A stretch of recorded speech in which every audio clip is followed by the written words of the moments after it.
JKB back with another episode. Today on the show I'm reviewing Danger Scavenger. Thank you to the dev for the review copy. Please subscribe to my channel if you want more video game reviews. Thanks. Danger Scavenger is a roguelite shooter. I should point out that it is a twin stick shooter, meaning you use the left analog stick to control your character and the right to aim your weapon. As for the story, it's paper thin. AI has taken over a bunch of robots on rooftops and it's your job to go in there and take them out. As for the cyberpunk presentation of the game, you're going to get the same cyberpunk you've seen in other games, however, it feels a little uninspired in this one. At the beginning of the game, you're introduced to your hub world and the characters that you'll be choosing to take into battle. You'll also be able to choose the weapons you want to take into battle as well. Each of the cast members have a different ability and different strengths that you might want to pay attention to if you want to change up your playstyle. The one mechanic I want to bring up is the dodge. This is part of each of the characters, however, they differ in some serious ways. One of the characters jumps up in the air and crashes down onto enemies, one just does a simple roll out of the way, and another even has a hover that can hover from the rooftop to rooftop. So it's kind of cool that you can evade in different ways based on the characters. So yeah, like I said before, this is a roguelite game where all of the stats really come into play because they will affect how the game actually handles. So it's up to you to kind of figure out what you want to play, how you want to play it. Once you've chosen your character, you head off onto the first rooftop. Now this game takes place on rooftops and you keep ascending to the top until you get to a boss battle. On your way there, you're going to come across some of the worst frame stuttering I've seen in a roguelike game on the Nintendo Switch since I don't remember when, and it's extremely frustrating, and it's one of those things that really affects the gameplay and is going to really also affect my score. The game definitely is better on PC in terms of its frame rate and visuals. The Nintendo Switch can barely keep up during heavy combat, and that is a major letdown, especially in this genre. The main objective of each of the rooftops is to take out all of the enemies. You also have a slash ability. All of the characters share this ability as well, and this is for just simple attacks on some of the scrap on the roof. So you might see a broken air conditioner or some pipes.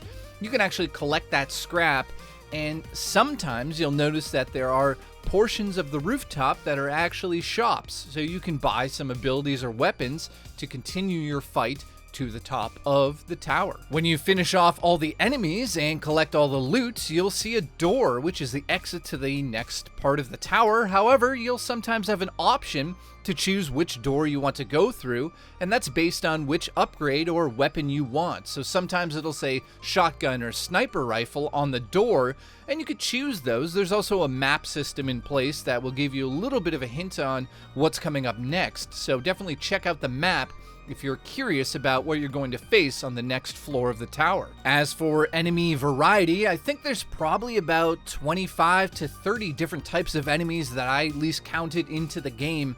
And at times, like I said, on the Nintendo Switch, you can barely see what's going on because the frame rate is so choppy, and that is definitely a major issue with the Nintendo Switch version. As for the main gameplay loop, it is fun, I can't deny that, but once again, we're going to the performance of the Switch. I just can't get over how bad it runs when you have 6 or 7 enemies on screen at once.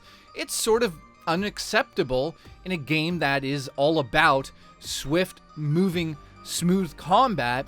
It just doesn't play that way, and I can't get over that. As for the audio in the game, the music's not going to knock your socks off. It's very repetitive and it's okay at times, but the sound effects are actually pretty good. You get a nice variety of bigger booms and nice little hisses coming out of certain guns that use lasers, and the sniper rifle sounds amazing when you land that final shot. So yeah, the audio design's pretty good in the game. Let me get to what's good and what's bad about the game. What's good about the game is that it's extremely addictive once you start to understand exactly how to play it, how to upgrade your characters and use certain abilities with certain weapons and, you know, pull off combos on screen. That's the funnest part of a video game, is getting this reward out of overcoming a challenge.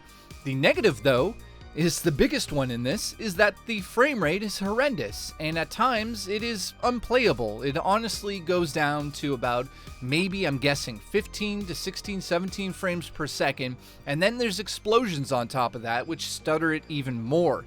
So, in saying that, that's why this game is going to get a 6 out of 10. I definitely can't recommend it to everybody because of the fact that it doesn't run well on the Nintendo Switch. Now on PC, it runs much better. So let's just pretend it was on PC.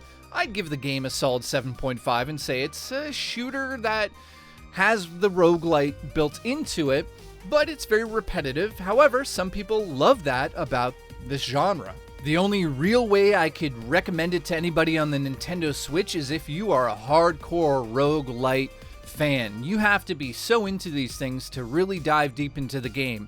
Its core mechanics are a little clunky overall, but it does amount to something that you can have some serious fun with. And like I said, it has a lot of replayability because, well, that's a roguelite for you. If you liked my review, please subscribe, and I'll see you in the next episode of JKB.